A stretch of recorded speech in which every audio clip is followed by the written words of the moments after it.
Eray Hocam, haritaya kalkmanızı rica edebilir miyim? Böyle artık hani ezberledik diyoruz biz Suriye haritasını, bölge haritasını ama şimdi ABD'nin aslında nedenle tutumunun değiştiğini en baştan bu yana yeni hükümetle birlikte gözlemleyebiliyoruz. Geldiğimiz süreçte sahiden buradaki hani terörsüz Türkiye'yi konuştuğumuz için söylüyorum biraz önce, hızlıca cereyan edecek mi bilmiyoruz. Ama ne söyleyeceğinizi merak ediyorum hakikaten. Şimdi ABD bugün böyle söyledi, Barak bugün böyle söyledi ama yarın fikirler değişir mi? 10 Mart'ta bir protokol imzalanmıştı. O günden bu yana sürüncemede kaldığını söyledim. Şimdi ne olacak? Yani bugün görüşüldü, konuşuldu. Bir anlaşmaya varılırmışçasına izlenim yaratıldı. Ama askıda kalan bir süreç mi? Hızlıca adımlar ardı ardına gelir mi mesela? Ya tabii burada şimdi ABD, hangi ABD sorusuna... Niye öyle bir güldünüz peki? Ya, hakikaten şöyle bir şey var. Yani hangi ABD? Bu soruyu önce cevap. Trump'ın ABD'si mi? Bir Trump'ın ABD'si var, bir de Pentagon ABD'si var. Tamam mı? Biz hangi ABD'yi kale almalıyız? Burada şu an sürece bakmak lazım. Yani Donald Trump ne kadar muktedir olursa o kadar çok Tom Barak'a bakmak gerekir. Ama ne kadar bu konuda başarısız olursa Pentagon'a bakmak lazım. Neden? Çünkü aynı Pentagon daha geçtiğimiz hafta PYD'ye 130 milyon dolarlık bütçeyi geçirdi kongreden. Şimdi 130 milyon dolar bu yalnız Pentagon'un görünen bütçesi. Bir de görünmeyeni var. Yani dolayısıyla iki şeyi anlamak lazım. Yani süreci doğru analiz edebilmek için. Bir, Türk devlet aklı ne yapıyor? Ne düşünüyor?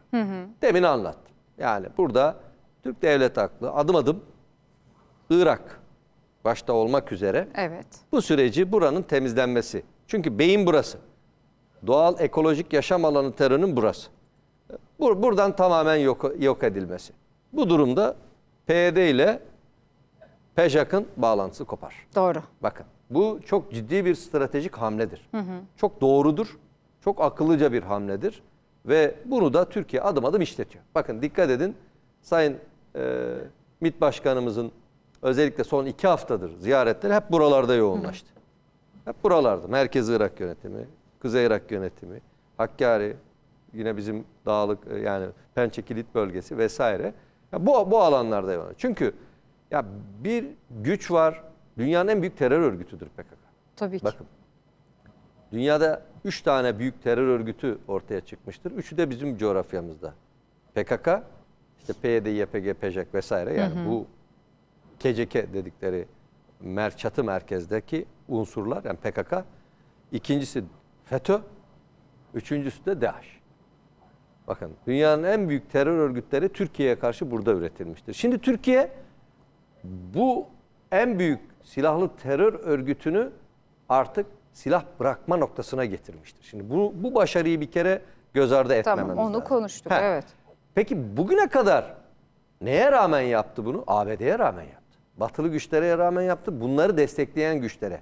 Bir kere bunu düşündüğümüzde yani bunun bakiyesini şu ana kadarki 15 yıllık devletin stratejisini düşündüğümüzde gelinen noktayı dikkate aldığımızda artık bundan sonra da bu sürecin yine ABD ve batılı güçlere rağmen adım adım kararlılıkla gidebileceğini rahatlıkla öngörebiliriz. Peki hocam Suriye'de şimdi söylenen o ki mesela Rakka ve Deir Zor'da aslında bir süre istendiğini bu entegrasyona dair. Kabul edilmedi. Evet. İlk hareketliliğin buradan gelmesi bekleniyor öyleyse değil mi? Peki biz ne göreceğiz? Yani bu harita üzerinde işte bir entegrasyondan bahsediyoruz. İşte Haseke'den mi? Kamışlı'dan mı? Ne olacak? İlk adım nereden gelecek? Onu merak ediyoruz. Bu öngörülebilir bir şey mi bilmiyorum tabii. Yani şu an... Hani bunu böyle şurası olacaktır demek mümkün mü? Yani PYD, YPG'nin bu toplantı sonucunda söylediği şey önemli. Ne dedi Mazlum Abdi orada? Dedi ki tamam beni reddettiniz yani bu tekliflerimi reddettiniz ama benim bunu Kandil'le değerlendirmem lazım. Evet. Bakın yani dolayısıyla hani dün PKK ayrı, PYD ayrı bilmem ne diyenlere de kapak olsun. Yani adam kendisi söylüyor. Diyor ki benim diyor Kandil'den talimat almam lazım. Hani bu reddedişe karşı ben ne yapacağımı ancak onlar talimat verirse. Yani demin de söyledim ya beyin burası. O yüzden Türkiye tam da beyne yönelmiş durumda. Yani asıl örgütün beynine yönelmiş durumda ve burayı adım adım artık tahmin ediyorum yani Türk Devlet Aklı Sayın Cumhurbaşkanımız da cumartesi günü açıklayacaklar. Muhtemelen sonbahara kadar bu süreci burada Türkiye tamamlamak istiyor. Anladığım yani benim kendi yorumum. Yani bugün 30 kişi, yarın 100 kişi, öteki gün 500 kişi bilmem ne ama burayı temizleyeceğiz. Hayır, buraya bir takvim verilebiliyor. Yani hepimizin aklında Evet belki yani bir şey var. sonbahara kadar. Ama burası için Şimdi bu şöyle ama. Buyurun hocam. Burası buradan bağımsız değil. Tabii. Ha. Yani o açıdan Tabii, zamansal değerlendirmeleri de Suriye için burayla koordineli yapmamız lazım. Yani buradaki ana kütle teslim olduktan sonra, etkisizleştirildikten sonra, artık terör varlığı ortadan kalktıktan sonra bakın bir takım marjinal gruplar silah bırakmayacaktır. Ama ne olacaktır biliyor musunuz? Ana kütle silah bırakıp teslim süreçlerine girdikten sonra geri kalanlar Kuzey Irak ve Merkezi Irak yönetimi tarafından rahatlıkla enterne edilebilecek bir duruma gelecekler. Yani neden şu an Merkezi Irak yönetimi ve Kuzey Irak yönetimi PKK ile baş edemiyor? Çünkü PKK güçlü. Belli alanlarda her ikisine de kafa tutabiliyor. Kime kafa tutamıyor? Türkiye'ye. Şimdi Türkiye burada devreye girip bu işte 4000, 5000, 5000, 5500 diye ifade ediliyor istihbarat kaynaklarınca. Yani bunun 2500, 3000'i eğer teslim olur, silahlarını bırakır, bu terör grubundan, ana kütleden ayrıldıktan sonra geri kalanlar artık Kuzey Irak ve Merkezi Irak yönetimi tarafından halledilir. Şimdi burası halledildiği esnada yani buna sonra demiyorum bakın bununla koordineli olarak şimdi Irak, Suriye'deki duruma bakalım. Şu an PKK-PYD Fırat'ın doğusundaki tamamen bu bölgede değil efendim. Ağırlıklı olarak Haseke, Kamışlı, Ayn İsa bölgesine çekilmiş durumda. Enteresan olan şey şu. ABD üslerini de ağırlıklı olarak buraya taşımış durumda. Doğru. Tamam mı? Bakın. Ve burada kalacaklarını belirtiyorlar. Yani başlangıçta biz çekileceğiz sözü yerine az kuvvetlerle 3 üste 18 üssü değil 3 burada ana üs bırakacağız. Buradaki askerlerle biz varlığımızı devam ettireceğiz'e döndü Amerika. Üstelik o bölgede aşiretler tarafından da çok büyük tepkiyle karşılanmaya başlıyor son Bunu da dönemlerde. Türkiye zaten yani bunlar aynı zamanda Türkiye'nin buradaki paydaşlarıdır. Yani Şara ile birlikte Şara'ya da destek veriyorlar.